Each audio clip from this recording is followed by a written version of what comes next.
So the other day, Stephen A. Smith did like a blind ranking of SpongeBob characters. He didn't watch the show, but I did. And based on the characters, where would they play in an NFL team? First of all, start off with SpongeBob, the classic. He's going to be a slot wide receiver. He's Puka Nakua. I don't know why Puka Nakua kind of reminds me of SpongeBob, but he just does. Next, obvious, the quarterback has to be Sandy Cheeks. Smart, dependable, trustable. She breathes air. I don't really know if that has to do anything with that, but she's smart, able to execute an offense. Very temperamental, so that's going to be good. And protecting her, the offensive center, which is the center, is going to be Mrs. Puff.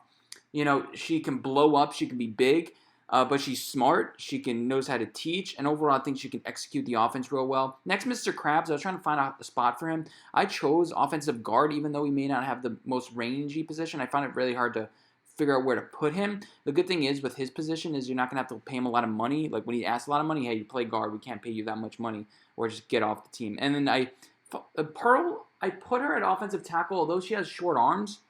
I do think that she's young, able, very athletic.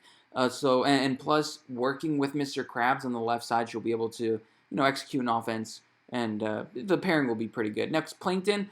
I was thinking about cutting him from the team, but running back, why not? You can't really catch him. He's pretty fast, pretty nimble, pretty smart, like that. And as far as like a normal wide receiver, my number one wide receiver is Manta Ray.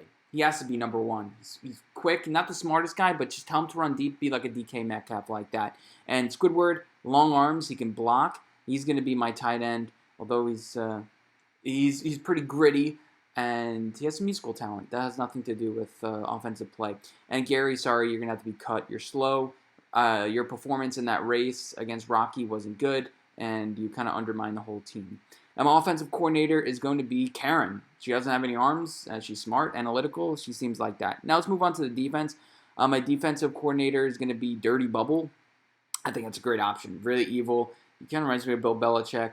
And my head coach is going to be Mermaid Man, which he kind of looks like Andy Reid at this point, too. But going on to the defense, first we have that one goldfish, I think he is, that buff guy. Yeah, he reminds me of just a white linebacker.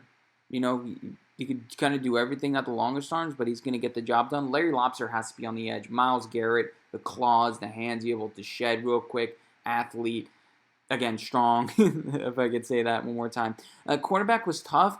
Remember that one episode where they went to that down under place? The guy with the who did all the time? I think he'd be a pretty good cornerback. Doesn't really need to communicate, just balls out. Yeah, and helps the team overall. Next, for safety, I'm choosing Doodle Bob. You have to choose Doodle Bob. Hard hitter, just reckless abandon, and in the box, I think he played really, really well. And he just looks insane. And Patrick Starr, he's coming. He has to be on my defensive line, and I had him as a nose tackle, long arms. Remember that one episode where they had like Stretchy, he was Mr. Stretch? Yeah, he can have the long arm reach. And then finally, he's going to pair up with defensive tackle, have him as a 3-tech, the Sea Bear. Man, he's quick, doesn't have the longest arms, but he'll just plow through the offensive line. Yeah, that's the list. Let me know what you think. Did I miss anybody?